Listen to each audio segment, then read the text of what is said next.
జయశంకర్, భూపాలపల్లి జిల్లాలో రోడ్డు భద్రతపై పోలీస్ శాఖ ప్రత్యేక దృష్టి సారించింది. తెలంగాణ ప్రభుత్వం ప్రతిష్టాత్మకంగా చేపట్టిన అరైవ్ అలైవ్ కార్యక్రమంలో భాగంగా జిల్లా వ్యాప్తంగా అవగాహన సదస్సులు నిర్వహిస్తున్నారు. దీనిలో భాగంగా ఈ రోజు భూపాలపల్లి పోలీస్ స్టేషన్ పరిధిలోని గొల్లబుద్ధారం గ్రామంలో భారీ అవగాహన కార్యక్రమం జరిగింది. ఈ కార్యక్రమానికి జిల్లా ఎస్పీ శ్రీ సిరిశెట్టి సంకీర్త్ ఐపీఎస్ గారు ముఖ్య అతిథిగా హాజరయ్యారు. రోడ్డు ప్రమాదాలకు ప్రధాన కారణం మానవ నిర్లక్ష్యమేనని ఆవేదన వ్యక్తం చేశారు. హెల్మెట్ లేకపోవడం, అతివేగం మరియు మద్యం సేవించి వాహనాలు నడపడం వల్ల ఎన్నో కుటుంబాలు రోడ్డున పడుతున్నాయని ఆయన హెచ్చరించారు. ముఖ్యమైన సూచనలు: ద్విచక్ర వాహనదారులు తప్పనిసరిగా హెల్మెట్ ధరించాలి. ట్రిపుల్ రైడింగ్కు స్వస్తి పలకాలి. మద్యం సేవించి వాహనం నడిపితే కఠిన చర్యలు తప్పవు. ఈ కార్యక్రమంలో ఒక ప్రత్యేక ఘట్టం అందర్నీ ఆలోచింపజేసింది. రోడ్డు ప్రమాదాల్లో తమ వారిని కోల్పోయిన కుటుంబ సభ్యులు తాము పడుతున్న మానసిక, ఆర్థిక ఇబ్బందులను ప్రజలతో పంచుకున్నారు. వారి అనుభవాలు విన్న స్థానికులు రోడ్డు నిబంధనలు పాటించాలనే కృతనిశ్చయాన్ని వ్యక్తపరిచారు. చివరగా ప్రతి ఒక్కరూ సురక్షితంగా ఇంటికి చేరాలన్నదే అరైవ్ అలైవ్ లక్ష్యం అని ఎస్పీ గారు స్పష్టం చేశారు. ఈ కార్యక్రమంలో రవాణా, అటవీ, ఆరోగ్య శాఖల అధికారులతో పాటు పోలీసులు మరియు స్థానిక ప్రజలు పెద్ద సంఖ్యలో పాల్గొన్నారు. దగ్గర 1,72,000 ఇది ఇండియా మొత్తంలో జరిగిన యాక్సిడెంట్. అది ఓన్లీ మన తెలంగాణ విషయానికి వస్తే దగ్గర 25,000 యాక్సిడెంట్లు జరిగినాయి. తెలంగాణలో 25,000 యాక్సిడెంట్లు జరిగినాయి. తెలంగాణ లాస్ట్ ఇయర్ జరిగిన మర్డర్లు ఎన్నో తెలుసా? మర్డర్స్, పొడిచి చంపడమో ఇంకేదో కొట్టి చంపడం, అలా హత్య జరిగిన హత్యలలో ఎంతమంది చనిపోయారు తెలుసా?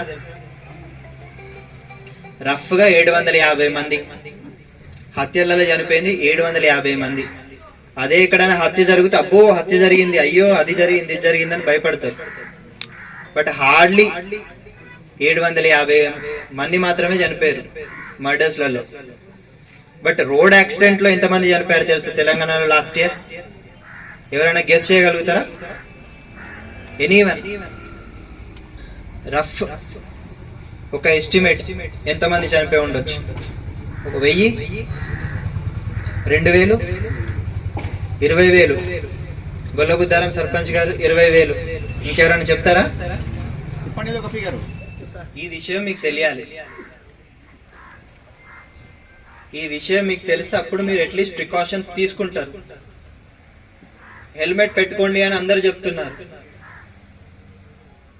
బట్ 80% 2 వీలర్స్ వల్లనే యాక్సిడెంట్ జరిగితే అందులో 70% ఆఫ్ డెత్స్, 70% ఓన్లీ హెల్మెట్స్ పెట్టుకోనందువల్ల జరుగుతున్నాయి డెత్స్. మీరు కనుక హెల్మెట్ వాడితే 70% ఆఫ్ డెత్స్ మీరు రెడ్యూస్ చేసినట్టే. 6,500లలో 70% పోయినట్టే. మీరు ఓన్లీ సింపుల్ థింగ్ హెల్మెట్ వాడితే. హెల్మెట్ కూడా ఏముందిలే, ఒక 500 పెట్టి హెల్మెట్ రోడ్ మీద కొనుక్కుంటూ అయిపోయింది, అది మిమ్మల్ని సేవ్ చేయదు. రోడ్ మీద ఏదో 500, 1000 రూపాయలకి ఏదో పోలీసోడు చలానే వేస్తాడు కదా అని చెప్పేసి మీరు హెల్మెట్ పెట్టుకుంటే అది పనిచేయదు. ISI మార్క్ ఉంటుంది, స్టాండర్డ్ ఉన్న హెల్మెట్స్. ఆ హెల్మెట్ మార్క్ చూసి కొనుక్కోండి. ఇంకొకటి ఏం చేస్తారంటే హెల్మెట్ సింపుల్గా ఏదో ఉండాలి కదా అని పెట్టుకొని వెళ్ళిపోతారు. ఆ కింద బక్కలు ఉంటుంది, ఆ బక్కలు కూడా పెట్టుకోరు. యాక్సిడెంట్ జరిగి మీరు లేచినప్పుడు ఫస్ట్ హెల్మెట్ ఊడిపోతుంది. అప్పుడు హెల్మెట్ మీరు పెట్టుకుంటే ఏంది, పెట్టుకోకపోతే ఏంటి? హెల్మెట్ ఫస్ట్ ISI మార్క్ది కొనండి. సెకండ్, మీరు వాడేటప్పుడు దాన్ని బక్కలు పెట్టుకొని వాడండి. అయితే మన FRO మాంజా గురించి మాట్లాడుతున్నారు. మాంజా వల్ల కూడా ఇప్పుడు సంక్రాంతి పండుగ చాలా మంది చనిపోతున్నారు అని చెప్పేసి. ఫస్ట్ హెల్మెట్ పెట్టుకోండి, కింద టవలార్ ఏదైనా చుట్టుకోండి, నెక్కి చుట్టుపక్కల టవలో ఇంకా షాలో ఏదో చుట్టుకుంటే దట్ విల్ ఆల్సో సేవ్, మిమ్మల్ని సేవ్ చేస్తుంది. ఒక సింపుల్ హెల్మెట్ మీరు వాడితే 70% ఆఫ్ రోడ్ యాక్సిడెంట్స్ మీరు తగ్గించేస్తారు. దాని తర్వాత నెక్స్ట్ హైయెస్ట్ స్కిడ్ అవ్వడం వల్ల. స్కిడ్ ఎందుకు అవుతుంది వెహికల్? మోస్ట్లీ 2 వీలర్సే కదా స్కిడ్ అయ్యేటి. 4 వీలర్స్ హార్డ్లీ స్కిడ్ అవుతాయి, 2 వీలర్స్ స్కిడ్ అవుతాయి, ఓవర్ స్పీడ్కి వెళ్తారు. అందరికీ నమస్కారం. So as a part of this Arrive Alive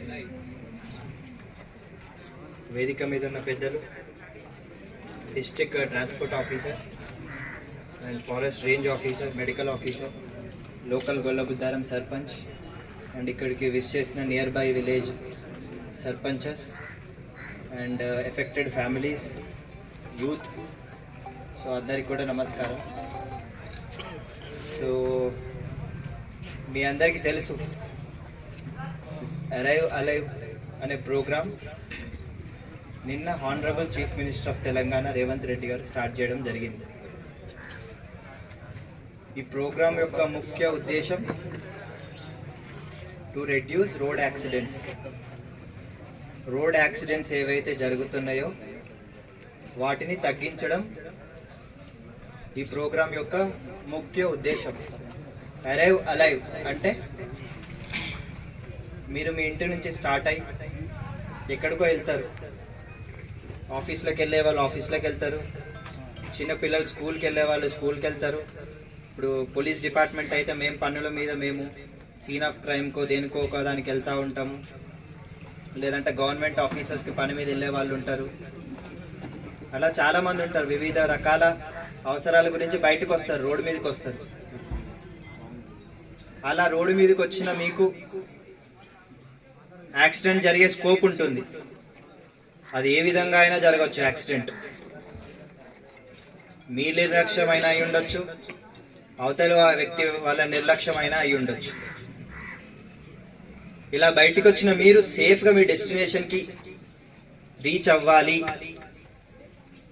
అది అచీవ్ చేయడమే ఈ క్యాంపెయిన్ యొక్క ముఖ్య ఉద్దేశం. ఆల్రెడీ మీకు తెలుసు అసలు యాక్సిడెంట్స్ ఎందుకు జరుగుతున్నాయని చాలా వరకు మీకు తెలుసు. మేము కొత్తగా మీకు చెప్పాల్సింది ఏం లేదు. హెల్మెట్లు పెట్టుకోకపోవడం కానీ, ర్యాష్ అండ్ నెగ్లిజెంట్గా స్పీడ్గా డ్రైవ్ చేయడం కానీ, లేన్ క్రాస్ చేయడం కానీ, అట్లాంటి మల్టిపుల్ రీజన్స్ ఉన్నాయి యాక్సిడెంట్ జరగడానికి. అవన్నీ మీకు తెలుసు. బట్ ఓన్లీ ఇష్యూ ఏంది అంటే పాటించాలి. నెగ్లిజెన్స్, ఏమైతుందిలే అనే నెగ్లిజెన్స్. ఇన్ఫ్యాక్ట్ ఇక్కడ ఎఫెక్టెడ్ ఫ్యామిలీస్ ఉన్నాయి. ఇక్కడ వాళ్ళ ఎక్స్పీరియన్సెస్ వాళ్ళు షేర్ చేశారు. అందులో కూడా కొంతమంది హెల్మెట్ పెట్టుకోలేదు, కొంతమంది స్కిడ్ అయి సెల్ఫ్ యాక్సిడెంట్ వల్ల చనిపోవడం జరిగింది. కొంతమంది ఏముందిలే పక్కనే కదా బయటకు వచ్చేస్తాంలే అన్న ఉద్దేశంతో కూడా బయటకు వచ్చి అలా కూడా చనిపోయిన వాళ్ళు ఉన్నారు. వాళ్ళని అడిగితే చెప్తారు ఒక చిన్న ఇగ్నోరెన్స్ వాళ్ళ ఫ్యామిలీని ఎంత భయంకరంగా ఇంపాక్ట్ చేసింది అనేది వాళ్ళని అడిగితే చెప్తారు. వాళ్ళది షేర్ కూడా చేశారు.